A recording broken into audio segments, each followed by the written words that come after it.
We're not beholden to anybody, any country, not any country in Europe or Asia or the Middle East or anywhere for that matter.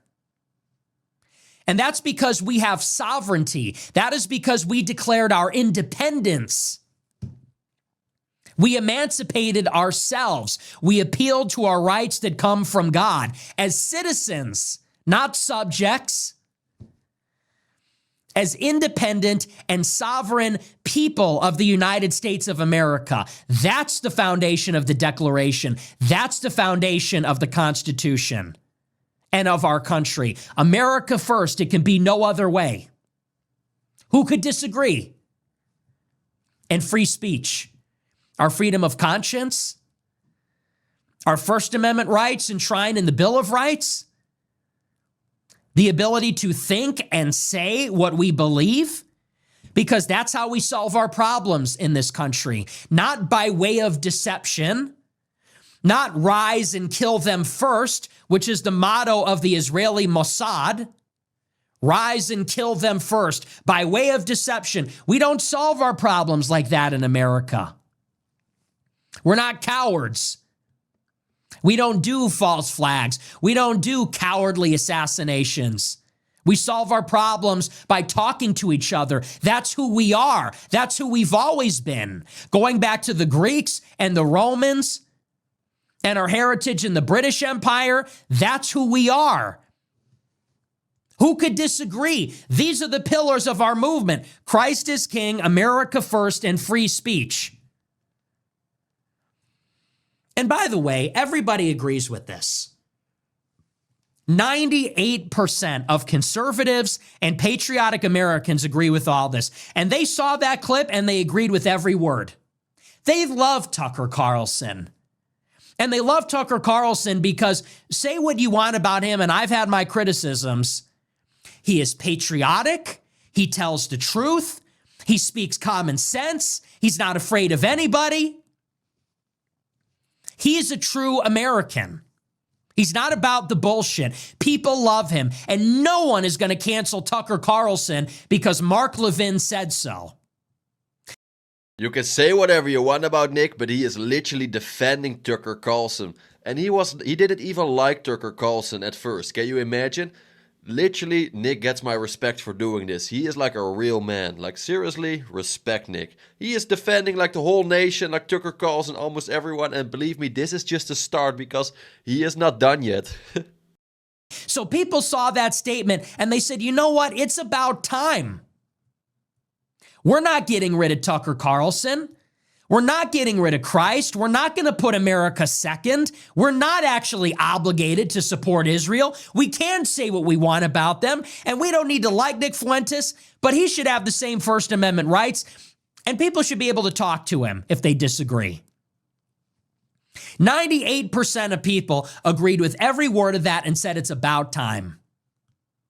Specifically, it's about time that somebody stood up to the bullies. Because we've had enough. Everybody knows this is how it works. Everybody knows that if you have anything dissenting, anything critical to say about Israel, you will get these psychotic berserkers. That's their strategy. Laura Loomer, Josh Hammer, Mark Levin, Ben Shapiro, they will be on your case, bullying you, trying to intimidate you, working behind the scenes to get you fired, to get dirt on you, to blackmail you. That's how they operate. And so every time an American gets up and says America first, you have one of these psychotic berserkers coming in to shout you down, get you fired, get you canceled, tell you you're a bigot, you're a Jew hater, you're an anti-Semite, destroy your reputation. We have all witnessed this is what has been happening to Tucker Carlson and Candace Owens and me for 10 years. And finally, somebody stood up and said, you know what? No, we're not going to cancel Tucker Carlson. We're not going to cancel Tucker Carlson anytime soon. And if you think we're going to do that and pick you over him, you are insane. Like, I'm almost speechless. Like, you can say whatever you want about Nick, but you can't call this man a liar. Like, he is so smart. Like, Nick should literally run for president, if you ask me. And again, I really like that he is now defending Tucker. He is defending Candace. And of course, you know the history between those. Nick doesn't like Tucker, or didn't like, because now it's settled down. But Nick didn't like Tucker, and he probably still doesn't like Candace. But he is still defending them. And this is very good to see on the right side, because we should not, instead of attacking each other over and over again, we should group together. And this is I'm happy to see this, because they were constantly attacking each other, and now they're defending each other. Very good, very good. We should bundle our strengths and stop attacking each other, and we should grow together, because then we will be a strong movement. He stood on business. And people said it's about time that someone stood up to the bullying. But it was the 2% that dominated the timeline on Twitter today. It's crazy. Because I know that if I sent that video, and you know too, that if you sent that video to anyone you know, they would agree with what he said. But that's not what you saw on Twitter.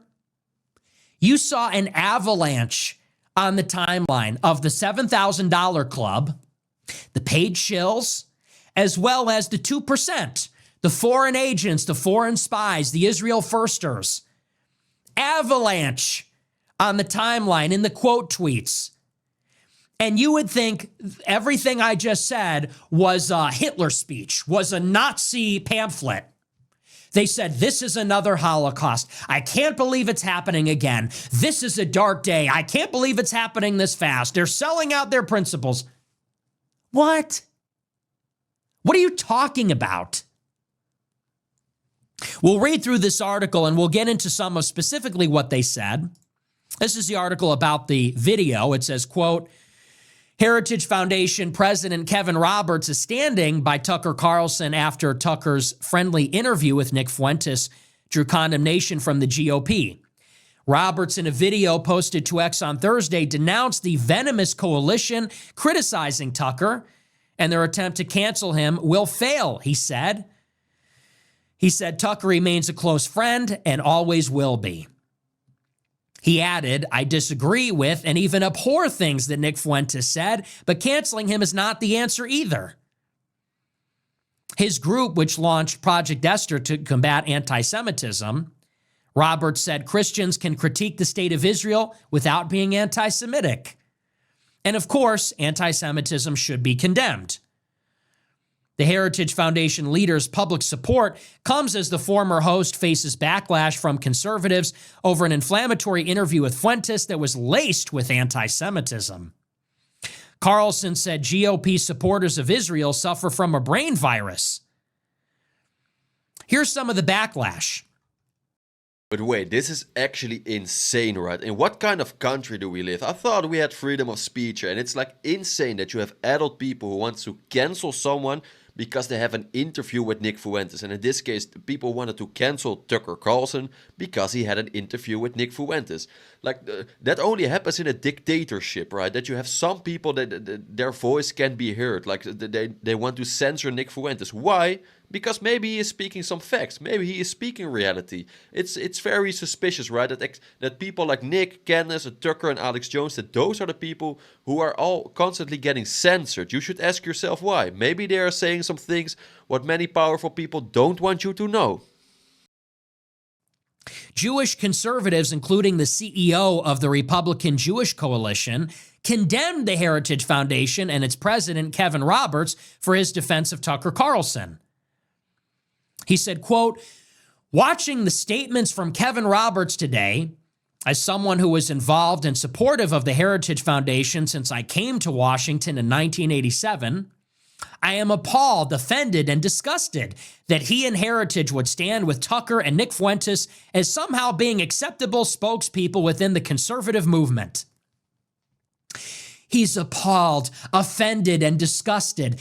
These are the same people that have been watching a genocide unfold for 2 years, and they have been quite literally gloating and cheering it on. You have military generals coming home from Gaza reporting that people are being shot in the back of the head while they get food because they are starving to death. And elected representatives like Randy Fine laugh about this. Are there any Jewish conservatives that are disgusted with that? Appalled, offended? Because if you're not disgusted, appalled, and offended by that, then we can't take you seriously. You can shut up. Last year in Israel, at a prison, Israeli prison guards were whipping prisoners of war with metal rods, whipping them and torturing them to death. And when those Israeli generals were court-martialed, there were riots outside the prison to free them. If you're not offended, appalled, and disgusted by that, what are you so offended about in an interview? Nobody is taking you seriously. No one is buying this anymore. You forfeited. And understand, systematically, this is how this works. Traditionally, this is how they enforce their control. When anybody criticizes the political arrangement, which has us giving billions of dollars to Israel, fighting their wars, giving them missiles, kissing their wall, whenever anybody criticizes that, they come in with the emotional blackmail. They come in with the guilt tripping. And they talk about the Holocaust, and they say they're disgusted, and they say you're anti-Semitic. And in the past, this was enough for people. The memory of the Holocaust was enough for people to say, yeah, this is really messed up. We can't talk about that. But they've got a real problem on their hands. Because in the past 2 years, they have forfeited that moral high ground. You want to talk about the Holocaust, a genocide? How about talking about the genocide that you support right now? You want to talk about disgust and being appalled? How about the abuses that are happening today, which you support? You can't play that card anymore. You've lost it. And if you don't have that, you've got nothing. I mean, fair point, fair point. And like, I have to say, also, I have to give a side note. Not every Israeli supports the behavior of their government. So I have to give this side note. But I understand the point Nick is trying to make. It's actually insane what is happening. And I'm always surprised that you can almost criticize everyone in the world, every nation, every group of people. But there are some groups where you can't criticize them. And that's kind of suspicious if you ask me. That's kind of weird if you ask me. If anyone knows why, please share your opinion in the comments, because I never knew this, why you can't criticize, or why you can criticize some people, but others you can't. This is like a double standard, right? And I feel like that's kind of weird in a country with freedom of speech. If people can criticize me, I also want to be able to criticize other people. But again, correct me if I'm wrong, and feel free to debate me if you think I said something wrong. But I get the point Nick is trying to make here. Nothing, because you're not that likable. You're not that good looking. Look at Mark Levin, not a good looking guy. Look at Josh Hammer, not a good looking guy. And they're not likable. They're irritating to listen to. That's just on a personal level. Their arguments are weak.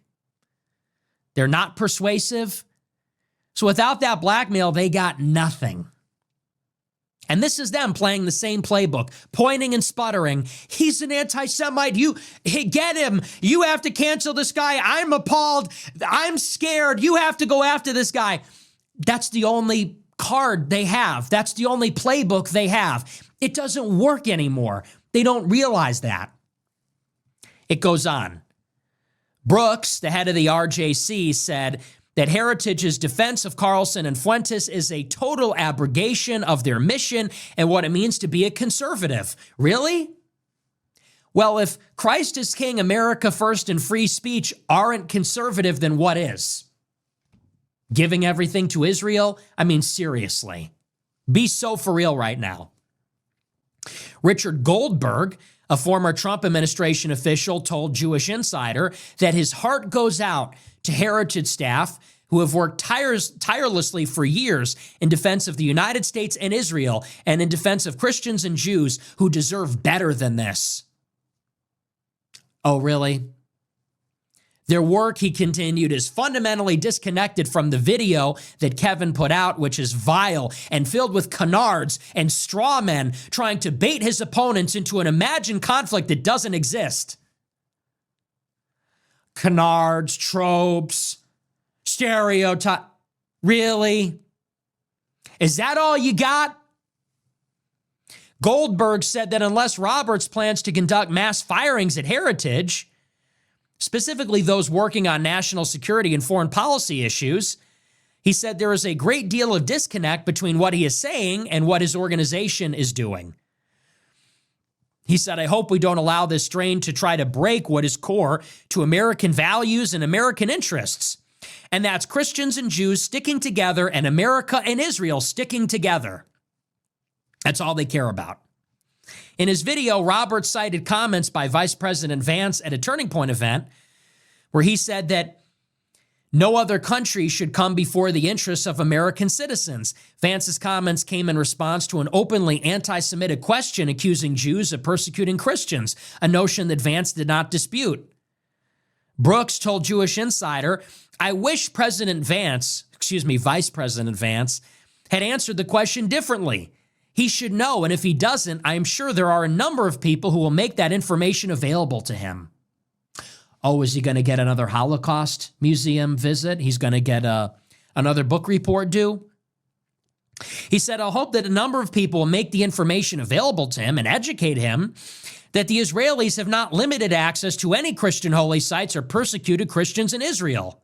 Yeah, except for when they try to shoot the crosses off their churches or defend spitting on Christians as a Jewish tradition, which members of the Israeli government have said, or except for when they tried to ban the gospel in Israel, punishable by jail time.